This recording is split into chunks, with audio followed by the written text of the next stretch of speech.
to Dialogue Across Difference, an event series hosted by the Center for the Study of Politics and Governance at the University of Minnesota's Humphrey School of Public Affairs. Join us as Center Director Larry Jacobs and guests engage in conversations across the political and policy spectrum on issues of the day.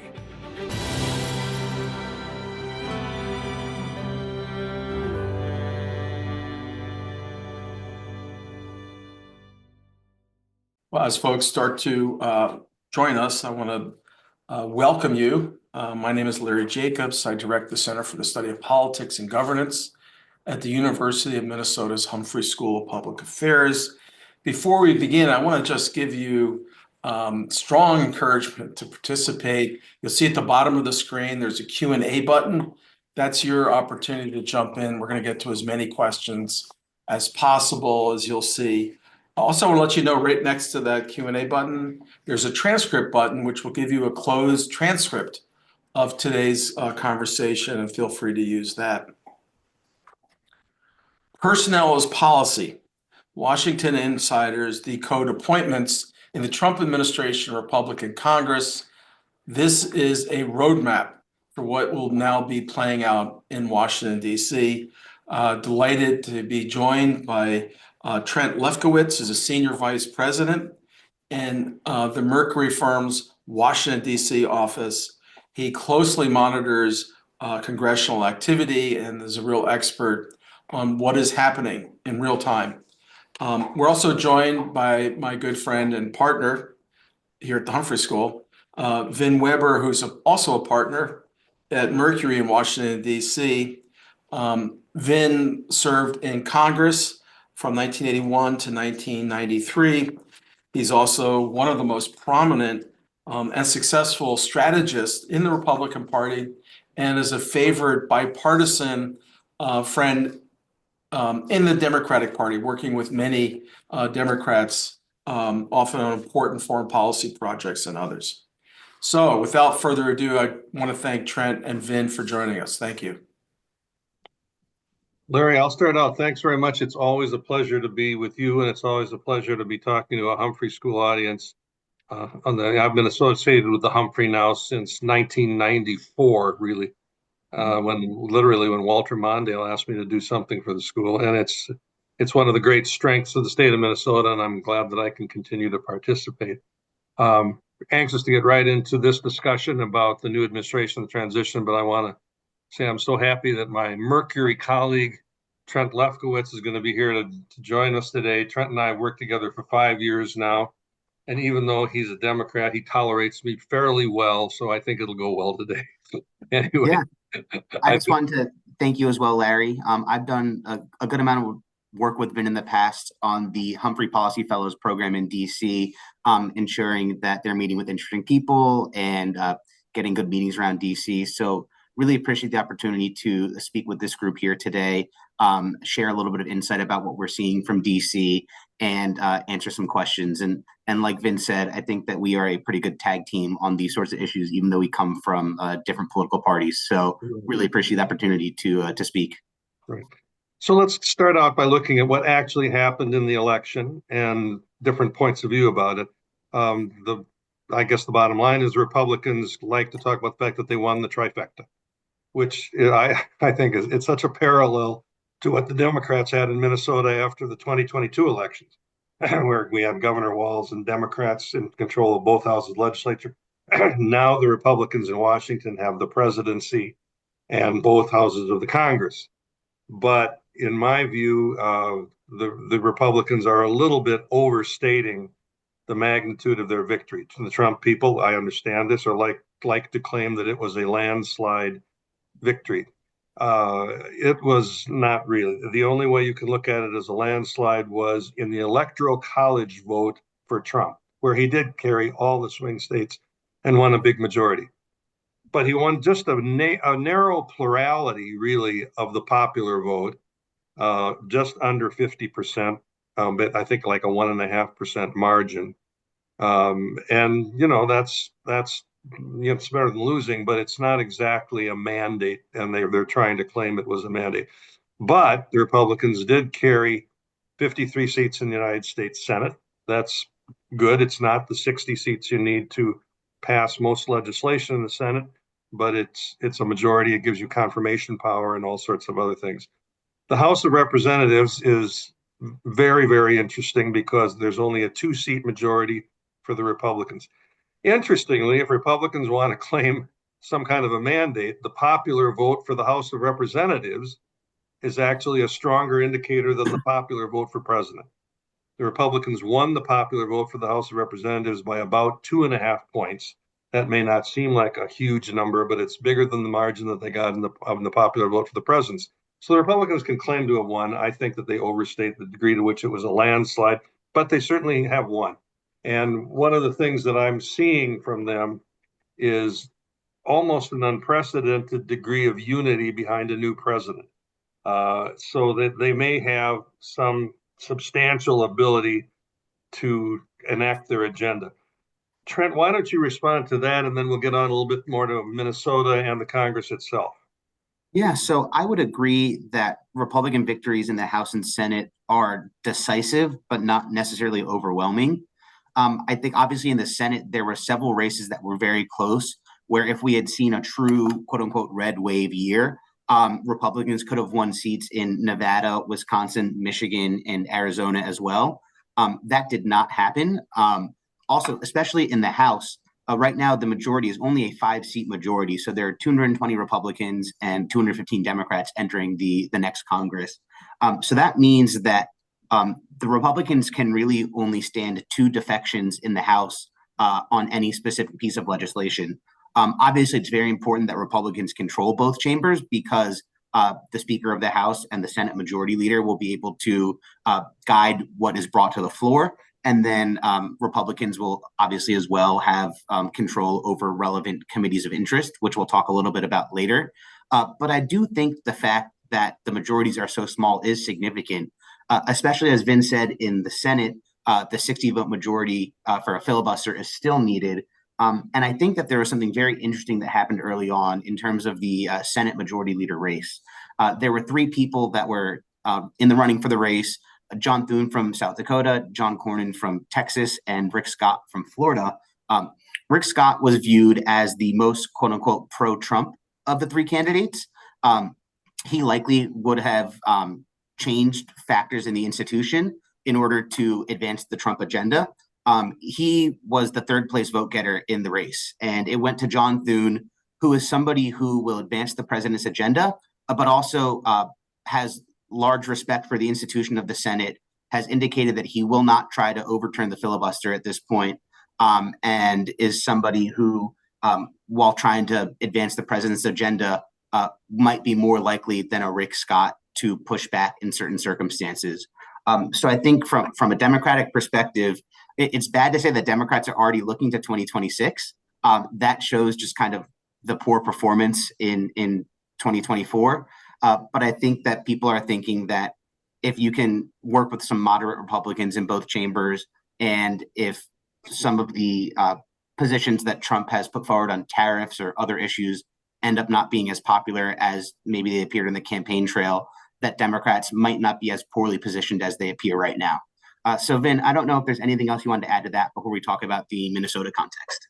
No, I think that that's all right on target. And the only other thing I'd add, when you talked about those Senate races that Democrats won in states that Trump won, the last couple of cycles, we've looked at the elections and said, well, part of the problem is Republicans had really bad candidates.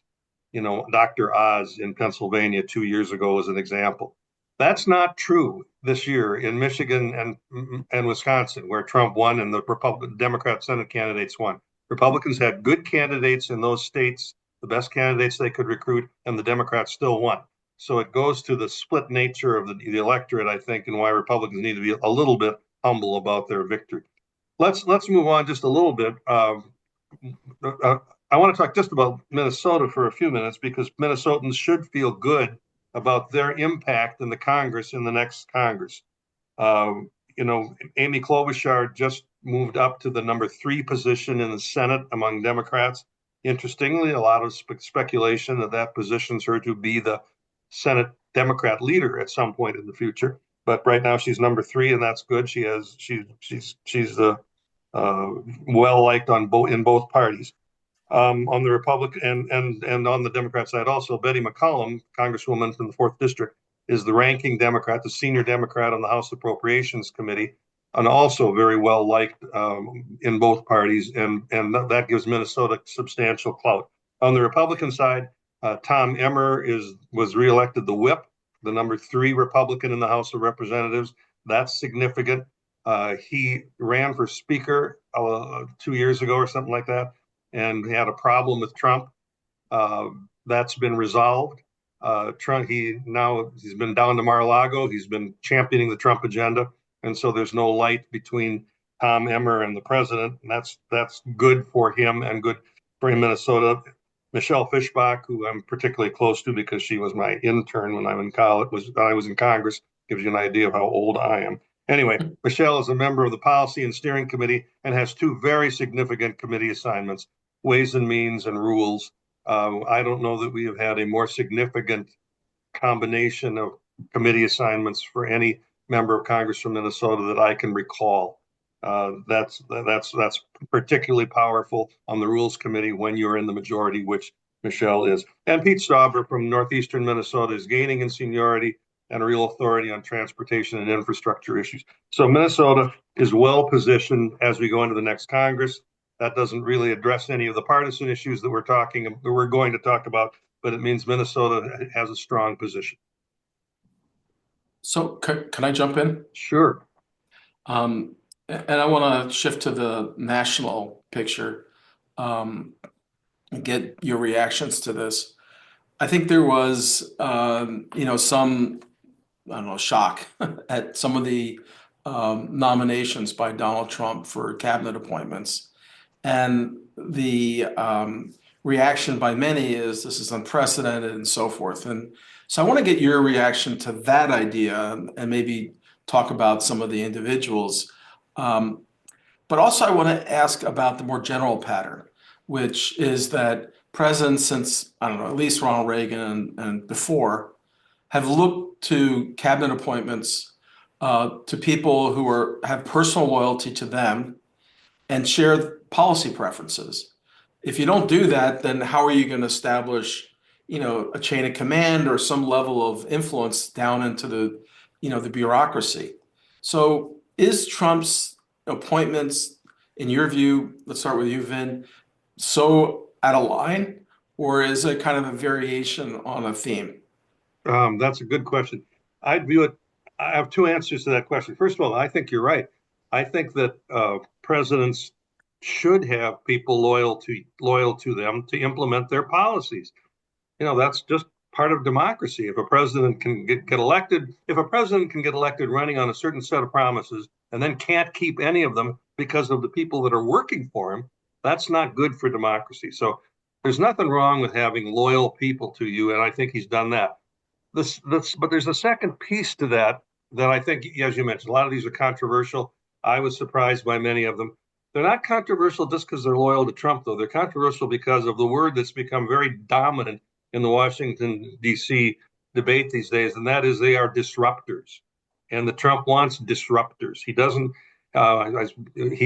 want people that come out of strong academic and policy backgrounds in the areas where they will serve. And it's not just that he's ignorant of that. It's because he knows that those people will have loyalties to the past policies and the people that are in existence in those agencies. He doesn't want that. He thinks we're sort of in a different era where expertise is somewhat questionable and where people think the government is too stodgy and needs to be shaken up. And that's what most of the people that he's appointed who are controversial and some who are not, they fit into that category, and it's surprising to those of us that have been around watching Washington for a long time. And the controversial ones are people like, Pete Hegseth and others, but others. But there are some that are not terribly controversial, but they're also disruptors. Linda McMahon is Secretary of Education. She's a highly qualified person for a lot of things, but no, I would never have guessed that she'd be in the Department of Education. And there's other people that I think fit that pattern as well. So yes, loyalty, I think that's good. I think I think we should strengthen the ability of the president to implement his policies through his appointees. The interesting issue is this part about the disruptors. Are they going to simply disrupt for the sake of chaos, or are they actually going to see changes in policy? Yeah, and as a Democrat, I would say that there were some cabinet selections like Sean Duffy or Marco Rubio, where I might say I don't agree with them from a policy perspective, but they're incredibly well qualified. They're up to do the role. But I think that's something that's consistent with those folks and even other people that are more controversial from a Democratic perspective. And I'll add another D word to Vin's disruptors, is they're going to be all defenders of Trump as well. So if you look at people like Duffy and Hedgeseth, they both have extensive experience on television. I think that the president really values people that are able to develop and deliver messages with that audience. I think that is something that he really values in people.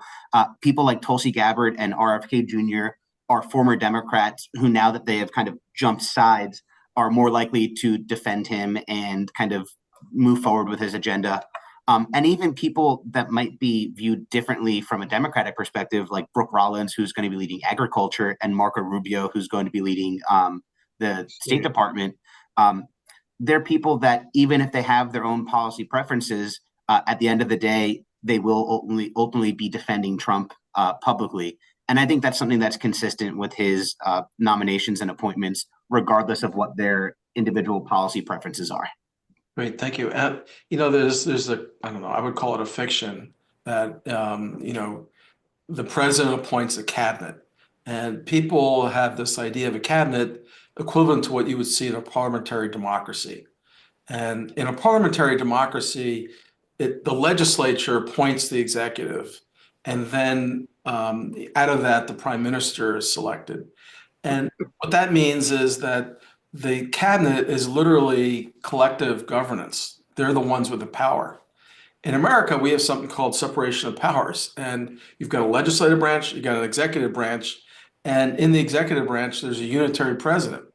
He's calling the shots. So the idea that the cabinet and these nominees are kind of running things has always been a bit of a mystery, because the White House is very well established with the Office of Management and Budget and other procedures to keep control over what's happening, at least at a policy level, in the departments. And I'm just curious if you agree with that. And does that put even more emphasis on the kind of lower salient undersecretary appointments that might be plants by the White House to make sure that their policy is being pursued? Ben? I think that's probably right. First of all, I think you've identified one of the key strengths of Americans' government and one of the key sources of occasional frustration, and that is that the founders were suspicious of any concentration of power, and they constructed a government consciously, which has a hard time moving in a sweeping direction all at once. We have a separation of powers. We have both a Senate and a House, and that's all by design. But when it frustrates people, because when they think that when they're voting for a big change, they find it's very hard to get that. That's not what the founding fathers' intent was. And we're seeing a little bit of the friction on that coming out now. On the president's putting forward all of his nominees. He would like them to all be rubber stamped by the Republican Senate, but the Republicans in the Senate are aware of the fact the Constitution gives them a role in this process, and they are reluctant to simply say yes to everything that Trump wants, because they want to be true to their role as under the Constitution. So I think it's a constant tension in America, but I think we're going to make it work pretty well, actually. Trent, I want to ask you, because I already know Vin's view. He said it earlier. Do you think Trump's going to get his nominees confirmed in the Senate? I think an overwhelming majority of them he will. And it's funny, depending on the day. Last week, it looked like Pete Hegseth was in much more trouble. And this week, people are talking about Tulsi Gabbard and RFK Jr. kind of being more problematic. But I think that a dynamic that exists is that members of the Senate feel a lot of grassroots pressure to be aligned with Trump and aligned with his cabinet nominees and appointees. And I think that people may feel comfortable saying no to one or two of them. But if they say no to too many of them, they could be portrayed as anti-Trump. And that leads them to then further pressure in terms of primaries and things of that nature. I think we're seeing it this week where a lot of grassroots pressure was placed onto Joni Ernst after she came out publicly kind of saying that she wasn't sure about whether or not she would vote to advance Pete Hegseth's nomination. She still hasn't indicated one way or another whether or not she would do so. But I think it's very interesting if you read the language of her comments last week versus this week. She's using much more broader language and talking about keeping an open mind, whereas the week before the pressure really kind of hit, that wasn't happening as much. So I do think that the large majority of them will. I think that we'll continue to see that if somebody is not going to move forward, they'll take themselves out of the running before a confirmation hearing takes place, like Matt Gaetz did. But I do think across the board, a lot of them will. By the way, just a Minnesota point, I think most of our audience may be aware of this, but everybody that comes up for an appointment, they get what is in Washington parlance referred to as a Sherpa, somebody that shows you around the Senate and introduces you. The Sherpa for Pete Hegseth is our own Norm Coleman. You've probably seen him when they cover Hegseth. Norm is always in that group, and he's a good choice in my view. I'm a friend of Norm's, but he's introducing her or him to senators or across the board, and I think is a good choice. But I just think that's a point of Minnesota interest. So for folks who aren't familiar with Norm's history, he was the mayor of the capital city in Minnesota, St. Paul, and then was a U.S. senator and has remained quite active in politics, and I believe still has a residence here in Minnesota. Yeah, still he has one up north on the lake. I know that for sure. Yeah, you see him around. There are a whole lot of questions here, and a lot of them focus on policy. And the policy that's getting the most attention with our group is tariffs. And there are a bunch of questions. Some of the questions are of the sort, what about the impact that these tariffs would have? In Minnesota, we of course have a large agricultural sector. There's a lot of concern about that, and other states. We also have a number of businesses that are involved in retail who are, near panicked about whether there would be a high tariff that would, intervene and cause pain. Still trying to recover from the last Trump presidency. How certain are you that Trump is actually going to go forward with what he's talked about versus, creating some sort of mechanism, as he did in his first term, where businesses could make an appeal, make their own argument as to why maybe they should be exempted? Vin, what's your thinking about the tariff policy? Well, yeah, first of all, it's a big issue. Trump has said that his number one policy concern is the border, and we could talk about that. But number two is tariffs. And there's no shortage of discussion about tariffs. And there's a big debate, I think, about going on about what goes on inside Trump's head on tariffs. Either does he really believe we should have tariffs, implement them, period, full stop, or is he using them entirely as negotiating points to try to get concessions on other issues? And nobody knows for sure the answer to that.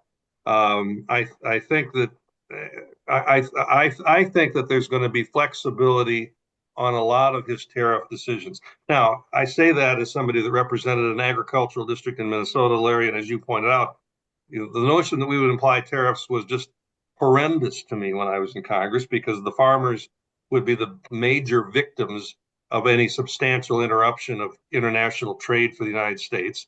I always said there's nothing, the farm bill may be important, but there's nothing more important to farm income than their ability to export their product. And if we interfere with that, we're doing a lot of damage to a constituency that gave Trump a very substantial majority of their vote. So, I have to believe there's some flexibility on that. The one area where I think we're really going to see tariffs is China. And I don't say that that's exclusive of what I just said, because we sell a lot of agricultural products to China too. But there's a difference in attitude toward China than there is almost anything else. And particularly because it's one area where you'll probably see a lot of Democrat support for whatever strategy Trump wants.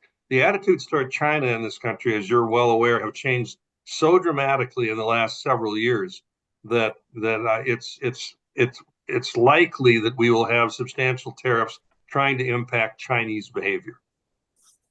Trent, I'm going to just ask you specifically if you followed the kind of opt-out process in the first Trump presidency. I think it was out of Commerce, where you had firms kind of making their case, and a number of them got exemptions, or they got kind of reductions, and this became kind of a safety valve of sorts. Now, did you follow that, or you have any sense whether? Yeah, I follow it somewhat. It's an important just to talk to people that care about trade policy.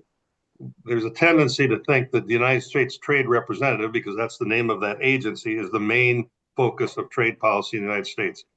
It's little known, but there are far more people in the Department of Commerce dedicated to the issue of trade than there are in the entire office of the U.S. Trade Representative. And their motivations are quite different. Their motivation is not necessarily to do trade deals, which is the job of the USTR, the Trade Representative. It's to promote U.S. business. So I think there'll be a lot of focus on that, and that's a place where everybody should try to, that cares about being able to do business internationally, should try to have an impact, because I think they can have an impact. And Trump does, whatever you think about Trump, he doesn't want to hurt business. I mean, he's a business guy. He wants to do well. He particularly people that have supported him, he wants to do favors for his friends. I think that there's a lot of flexibility. So yeah. Vin, just to come back to your point initially, this is a way Trump to do it both in terms of something he cares about, but also to have the pragmatism to provide flexibility in situations that he and his staff might think justified. He wants to do deals. That's what I mean. His book is The Art of the Deal. Yeah, he doesn't. He's not confrontational in the sense of, I'm going to lay down a firm marker and don't cross it or you're dead. He wants to do deals. Trent, what do you think on the Democrat side about that? Yeah, so I think that one of the points that you brought up, Vin, that I think is very interesting in terms of USTR versus Commerce and Treasury is that the person who is viewed as the chief architect of Trump's tariff policy in his first administration is a man by the name of Bob Lighthizer. He served as the United States Trade Representative. And from my perspective, it's very notable that he is not getting a senior position in the new Trump administration. There had been reports in DC that he was angling for Commerce Secretary or Treasury Secretary, precisely because of Vin's point that Commerce has very significant oversight over trade. And if you look at the two people that were given those posts, Howard Lutnick and Scott Bessent, those are viewed as much more kind of traditional Wall Street economist type folks and less of a disruptor like Lighthizer.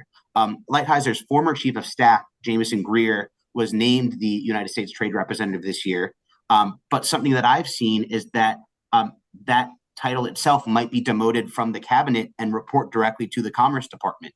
And so I think that that's something that's very interesting to see, whether or not Trump's rhetoric on tariffs is really true, that he believes it, or whether or not he has people in his cabinet that are more traditional economists that might kind of push back on some of those impulses. So there are lots of great questions here, so we're going to get to as many as we can.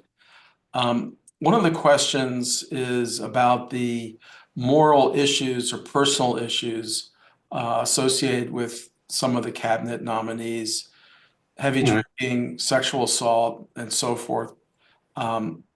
why is what's going on there? I mean, did the Trump transition not care? They not do investigations?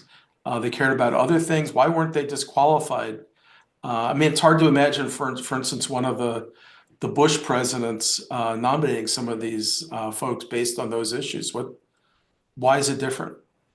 Well, that's hard to answer. The short answer is I don't know the answer to the question. But I do think that I think that Trump, because he has been so criticized for his personal life, is not necessarily immune to that, but he's reluctant to sink people because of accusations about their personal life. And we all remember from the 2016 campaign, the Access Hollywood tape, the issue against Trump, and the lawsuits about harassment and worse. So that's just my guess, is that he's reluctant to take that stand hard against people that he nominated. That may be a mistake, but that's what I think. I also would say I think that the media is more willing to vent those issues now than they were in the past. We've had a lot of people put up for high office in the past, elected to Congress in the past, who had personal issues, but they were kept quiet. And it's not possible to keep any of those things quiet anymore. And I would just add that if any of Trump's additional cabinet nominees and appointees sink, it won't necessarily be because of what they're accused of, but because they become too much of a political liability for Trump. So we'll see some folks that get through with large articles in the Wall Street Journal or Washington Post or New York Times criticizing some of their moral issues. And the ones that don't will just be because the political pressure was too much, and it'll look better for Trump to either remove the nomination or for the person like Matt Gaetz to take themselves out of consideration, as opposed to seeing Republicans vote against them in a committee or on the Senate floor. Let me pick up maybe somewhat of a related theme, which is several questions on whether the cabinet nominees are qualified for the roles they've been put up for, and whether they are going to do harm to the institutions that they're supposed to take responsibility for. Now, Vin, I think implicit in what you were saying is harm is in the eye of the beholder. Donald Trump may be looking to disrupt. If you think the institution is doing the right thing, you may see that as harm. But how do you see that? One of the questions said, it seems as if Donald Trump's nominees, there's a dumpster everywhere that's on fire. That's not unfair. I mean, and yeah, you're right, Larry. That's what I was sort of referring to when I talked about the disruptor influence. A lot, Trump, and not just Trump, a lot of people in the Trump world very much want to disrupt these institutions. They think that they're ossified. They think they're bloated. They think that they have their own agenda, and it doesn't matter what the president thinks. They're going to do what they want to anyway. That's why you have this talk all the time about the phrase "the deep state," which is, I guess in some ways it can be offensive, but it's not untrue. I remember way back when a great friend of mine was Jeane Kirkpatrick, who was the ambassador to the United Nations. And I remember Jeane was a dear friend of mine. She said, I remember she gave a speech once calling for the abolition of the career foreign service. And people were shocked. And she said, no, the president can't conduct foreign policy if he can't appoint the people that are implementing it. And her point was that in her time as a diplomat, an ambassador to the United Nations, she found the State Department constantly undermining the foreign policy of the president. Well, expand that to all the agencies of government, and that's a justification. Now, you can take that way too far and sort of just want to destroy the existing institutions of government, and that's not where I want to see us go. But I do think that there's a certain desire to disrupt a great deal. And I think that leads to another point that I'd make, which we should talk about a little bit, which is Elon Musk and Vivek Ramaswamy's DOGE, they call it, Department of Government Efficiency.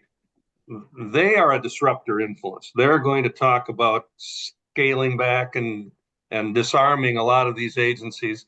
And if Musk believes what he says, he thinks that most of them could just be abolished. I don't think that, but I think that there is a sense that we've gone too far without it trying to reform any of these institutions, and better to overshoot by putting people in there that are ready to start a dumpster fire, as opposed to somebody that's just going to, tend to business as usual. Trent? Yeah, so I think from a Democratic perspective, the nominations that have received the largest backlash are the ones that people perceive as doing the most harm. So RFK Jr., for example, as the Secretary of Health and Human Services, I think Democrats feel very strongly that somebody who has expressed skepticism of vaccines might not be suitable to lead that organization. Similarly, Pete Hegseth, the Department of Defense, Democrats feel strongly that somebody who may have indicated lapses in moral judgment might not be qualified to lead the world's largest military. I do think that there is an interesting dynamic, though, because for the purposes of confirmation hearings, it doesn't quite matter what Democrats think, because they will likely vote en bloc, or they might join to vote Republicans. What really does matter is whether there are moderate Republicans or Republicans that really care about specific issues that that are interested in maybe saying no to these. Joni Ernst is the example that I pulled earlier about Hegseth, where she was a member of the armed services. She's spoken out very strongly about sexual assault in the armed services before.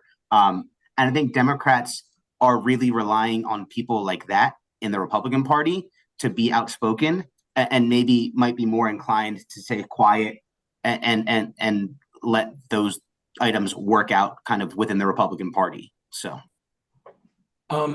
thank you. Vin, you were involved and connected when Ronald Reagan was elected, and there was a sense of really a generational agenda. And you might even draw some parallels with what Trump is proposing, at least initially, this sense of broad change. There's some level of agreement, at least at the elite level of the Republican Party and among Trump's closest supporters. And we've got several questions here kind of pick up on that. And the theme is the Project 2025 and the changes that it has proposed on a number of fronts, including instituting traditional family values, including making some very deep cuts into the federal workforce and climate change. How do you view that? Do you see, just first off at the general level, do you see what Trump is doing as a generational agenda, or is this kind of, a president coming in with his ideas, but maybe not kind of this sweeping change that is being described? I think it's pretty sweeping. I think in my lifetime, there have been three movements leading to elections that fundamentally changed the Republican Party. The first one was I was in junior high school. It was Barry Goldwater, and he lost the election massively, but he did take over the Republican Party. It no longer was the party of Northeastern and Midwestern moderate to liberal Republicans, Rockefellers, people like Harold Levander in Minnesota. It became the party of the South and the Southwest, and much, much, much more conservative. And Goldwater lost the election, but he'd shifted permanently, really, the control of the Republican Party to a more conservative base. The second one was Ronald Reagan, who took that same dynamic, expanded it, and won the presidency by he could genuinely claim a landslide. And the Republican Party was cemented then as a different kind of party. Trump is the third. He's changed the Republican Party, and I don't mean in Congress. I mean at the grassroots level. The average Republican that writes letters or emails to their Congress people and gets out and puts bumper stickers on cars or lawn signs. Those people are now more or less Trump Republicans, and that's the third big grassroots movement that I've witnessed change the direction of the party substantially, and I think that it's real. And so when you've described this, you've looked at kind of the politics and the constituencies behind each of these three presidents. How about in terms of the policy? The Project 2025 has been described as kind of the roadmap for Trump.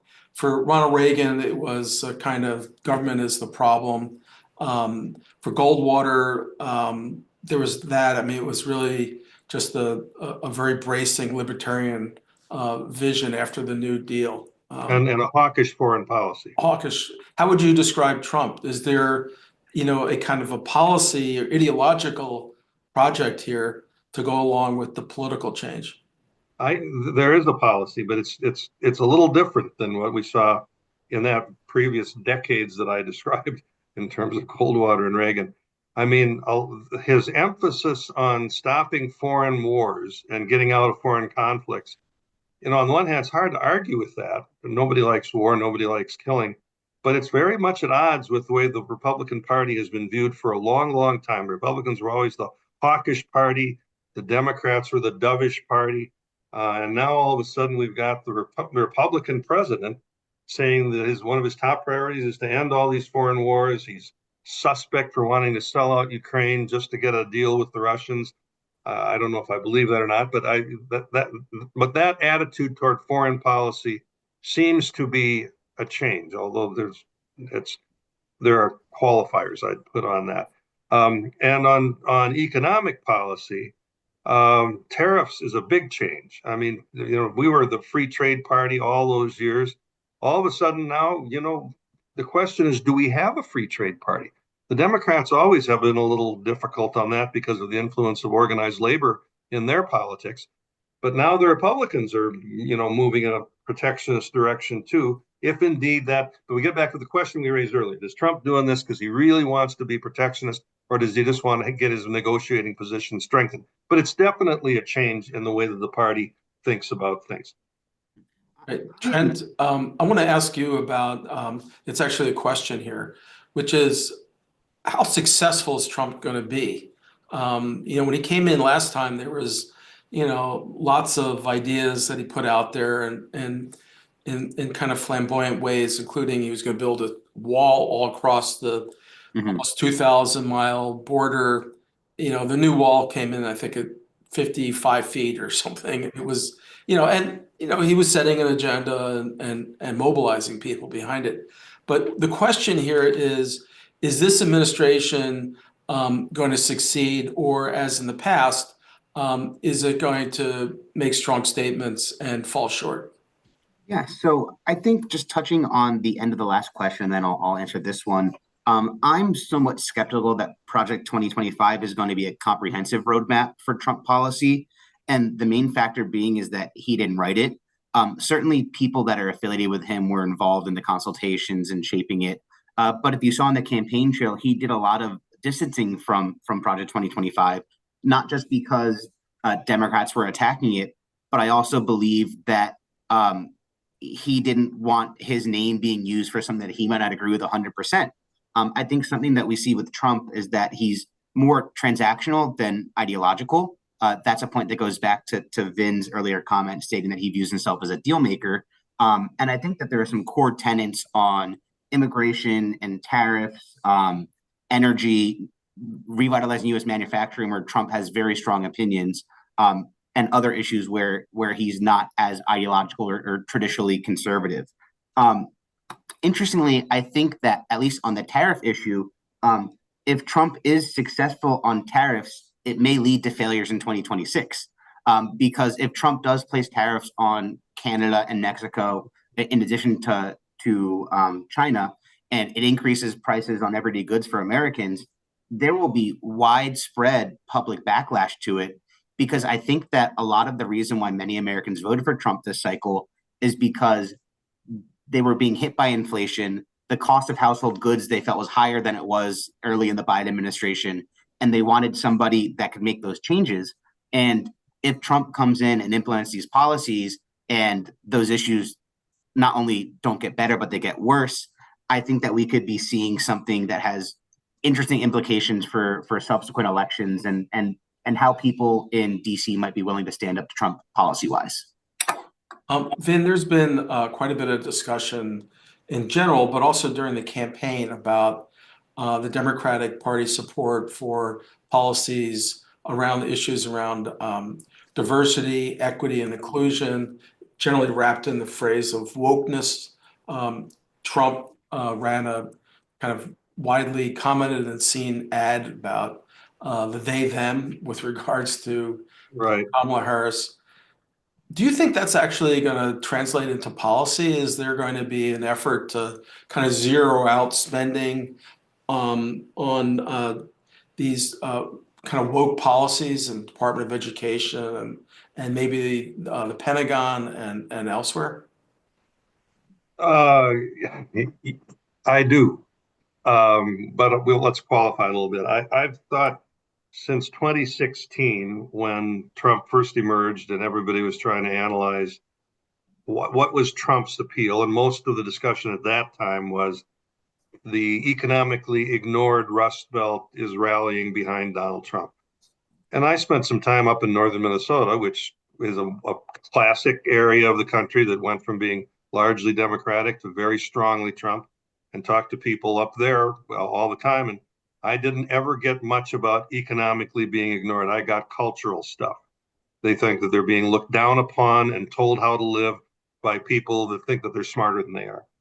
I don't, excuse me, I was born and raised in rural Minnesota. I've got a house in northern Minnesota. I do not think these people are all bigots. I do think they're tired of being told that their thinking is wrong and their language is wrong and their behavior is wrong by people that work for the government. So I think that that's real now. And I do think that when the Doge Project and others starts looking at things that they can zero out in government, anything that is connected to DEI or anything like that is going to be a prime target to get eliminated. Let me add one last point, though, in terms of Donald Trump. It shouldn't be lost on people that he has appointed the first woman as White House Chief of Staff. It shouldn't be lost on people that he has appointed a gay married man with children as Secretary of Treasury. These are not the actions of somebody that is a reflexive bigot. I just doubt that. Has he appointed any cabinet secretaries or people of color? Well, he's got 3 Hindus in his secretary. I don't think he's got a black person in the secretary, but I don't know. Maybe Trent, do you know about that? I think I don't know if he has any African Americans, but I believe that Lori Duramer Chavez, who is going to be the labor secretary, might be a person of color. I agree with Vin's point that about Trump maybe not necessarily having personal biases in that regard, but I do think that the kind of anti-woke culture that he has fostered and kind of stoked creates an environment and an infrastructure where conservative activists can use the courts to kind of advance their own anti-woke agenda. So even if it's not coming from the White House directly, I think people will be emboldened by what they see as Trump maybe turning a blind eye to some discrimination regarding transgender youth or LGBTQ people or minorities to advance their own bigoted agendas, even if it is not the main widespread belief held by the Republican Party. Vin, you talked about the effort, let's say, for instance, by the Elon Musk and Ramaswamy, when they're looking for where to cut, it may be on the woke policies, diversity, equity, inclusion. Do you think that that orientation is going to filter down into the states? So, for instance, in Minnesota, the Republican Party will now have the ability to block budgets unless they can be brought on board because the House is now tied. Do you think that, would you expect, for instance, using that case, that you might expect the Republican Party in Minnesota to be following a similar agenda, kind of seeking out and taking out DEI programs? Yes, I think you're exactly right. I think that will happen in Minnesota. I think it'll happen almost everywhere at the state level. National trends tend to filter down to the state level, and sometimes, as maybe this is apropos of what Trent just said, express themselves in a more virulent form at the state level than they do at a national level. So I think that that's entirely possible. And one more reason why I think that's possible.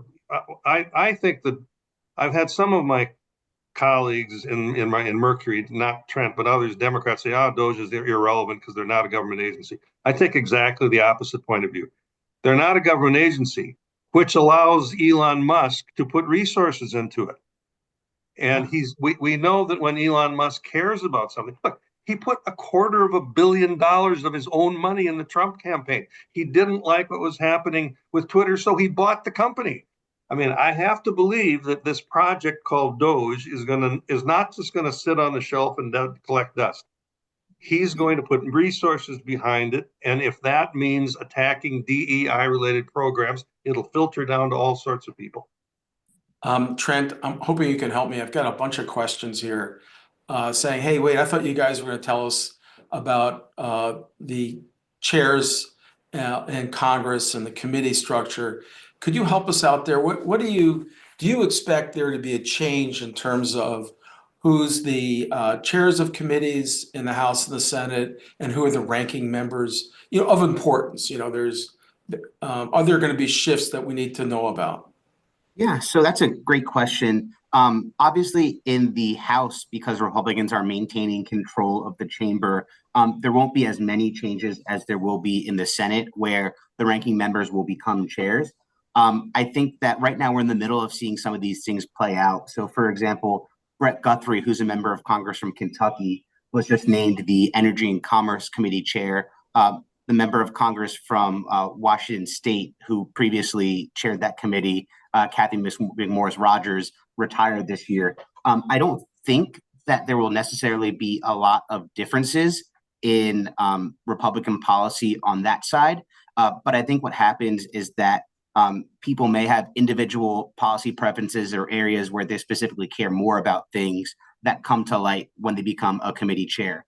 For example, I would look at the House Foreign Affairs Committee, where Brian Mast from Florida was just named the chair. He is somebody who I think might be more interested in oversight and kind of military issues, because he is a former military veteran, than some of the other people who were in the running for the position. But I think that, largely speaking, the real power in these committees and subcommittees is that the chairs now have the authority to bring legislation to the table, vote on it, and send it to the floor. And it's easier for them to do that now that the House and Senate leadership are united. Vin, I don't know if you have any thoughts about that. Yeah, no, I agree with that. The House is a little different than the Senate in that in the House of Representatives, Republicans term limit their committee chairman. They don't do that in the Senate, and they don't do it on the Democratic side at all. And that affects some committees. The most notable one, and I don't know that it will result in a change in policy, but Virginia Fox has been the chairman of the Education Committee and the ranking Republican on it before that for many years. She is term limited off. She was a very she's still in the Congress. She's just not the chairman of the Education Committee anymore. But that will mean some significant change probably in the focus and professionalism of the House Education Committee. We have a lot of interest in Minnesota that care about education. Well, the whole country does, but Minnesota is particularly attuned to that. So we have to pay attention to. We don't know yet who's going to be the chairman there. Burgess Owens from Utah is probably the leading contender, but not necessarily a done deal. That's probably where we're looking. Agriculture matters a lot to us. That's going to be just fine. By the way, Brad Finstead from Minnesota is not going to be the chairman of the committee because he's only in his second term, but he's already emerged as one of the most influential members of the House Agriculture Committee, owing to the fact that he is a family farmer and worked for the Department of Agriculture in the state of Minnesota for many years. So those are the kinds of things that I'm thinking about. One other thing that I would add, Larry, too, is that it's important to look at the committee leadership's kind of attitudes and relationships towards Trump as well, to get a sense of what their agenda might look like. So, for example, the new chair of the Senate Intelligence Committee is going to be Tom Cotton. He's replacing Marco Rubio, obviously, who was named Secretary of State. From what I understand, Rubio and his staff had really good working relationships with Mark Warner and their counterparts on the Intelligence Committee. Tom Cotton is viewed as much more of a firebrand, and maybe it's harder for him to work across the aisle with Democrats, and maybe he will be doing things that are a little bit more ostentatious to show support for the Trump administration than previous people may have done. So I think that's an interesting dynamic to take a look at. I think that's right. That's, we have to always factor in not just the ideology of these people, but their personality type. And I think Cotton is a very smart guy. but you're right. He doesn't shy from a fight, and that's a different relationship. I know the previous chairman pretty well, Tom, and he's a good guy, and he's a very collegial guy, but Cotton will be a little more provocative. We've got a couple questions here related to some specific factions within the House. One question is, will the House Freedom Caucus sabotage the Republican leadership as they did during the last sessions? That's a really good question. And, you know, if you looked at the behavior of the Freedom Caucus in the last Congress, you'd say, yeah, that's a real threat. And I think it still is a real threat because the margins are even narrower now. But a couple of things are different. One, the ringleader of most of that is gone, masked. And more importantly than that, the Republicans have the presidency. So we'll see if that dynamic holds. I think it was easy for the Freedom Club to take on their leadership when there was no implications for a president of their own party. And in fact, they were egged on occasionally by the former president of their own party from the outside. Now they have to think every time they try to disrupt things and slow things down because of an overturning of leadership, it's going to impact Trump and his agenda, and he's not going to be happy about it. And I have to believe that will have a substantial impact, but it's yet to be seen. I've got a last question, but first let me just add something one of our friends in the audience shared with us, Rita Weingartner. Little fact check, she said, Scott Turner is a person of color who has been appointed or nominated to HUD. My apologies. I should have thought of that. I knew that, actually. And me as well. Trent, I want to ask you, the theme running through questions, I would assume, from Democrats we have, and you hear it all the time, which is Donald Trump's administration is going to bring an end to democracy. It's going to put the country's economy and well-being in worse shape in 4 years than where it is now. Do you share that pessimism? I don't necessarily share the pessimism about end of democracy. I think that was a losing argument in the presidential election, in that Democrats were using that rhetorically, and then in their actions were kind of saying otherwise. So, for example, Biden welcomed Trump for a transfer of power meeting in the White House after he was elected. If Democrats truly thought that Trump was a threat to democracy, I don't believe that would have happened. But I do think that there are a lot of significant policies that Republicans could undergo in the next Congress administration, whether it's on these social issues that we discussed, or tariffs, or foreign policy, that could have significant negative implications for the American people. And I think that it's important for Democrats to frame issues less broadly as a threat to democracy and more narrowly as a threat to individual households or constituencies, because I think that will be more effective in mobilizing support to counter some of those efforts. Well, this has been a great conversation. We have a lot more questions here, and as I do. So I want to thank both of you for joining us. And Trent, I absolutely want to publicly thank you for all the time you volunteered to put into the Policy Fellows. And those of you who don't know this program, search Policy Fellows, Humphrey School of Public Affairs. It's a program that's been around for 35 years. Vin and Tim Penny co-directed it for a dozen. It's just remarkable political diversity. You've got folks who are civilians and military. It's got 30 to 40% people of color and new Americans. It really is, I think, a very hopeful program. And Vin, I want to also thank you. You just, even though you're not co-directing, it feels like you're co-directing because you're so involved in that. And Vin and I have started a series called Conservative Voices, and that's been, I think, an absolutely terrific contribution to making sure we have intellectual diversity at the University of Minnesota, and the response has been, I think, terrific in Minnesota. So thank you on all those fronts. Appreciate it. Thank you. Larry, just quickly, I misspoke a second ago when I talked about the House of Representatives, and I said it was because Brian Mast was gone. I just misspoke. I meant Matt Gates. My apologies. Thank you. Just a couple closing comments as we wrap up here. I want to let you know if you'd be interested in a recording of this, it is available, will be available in a day or two as a podcast on all your favorite platforms. And please feel free to review our series, Dialogue Across Difference. Those reviews help to draw attention to these programs, and you'll see there are a lot, and they're, I think, pretty wide-ranging. I also want to welcome you, particularly as we come to the end of the year, to consider making a donation. All of our events are free. They do cost money, though. We pay many of our speakers, as well as having to compensate travel and other things. So please consider that. Once again, big thanks, Trent Lefkowitz, Vin Weber, and all of you for joining us. Thanks, Larry. Thank you, Larry. Take care.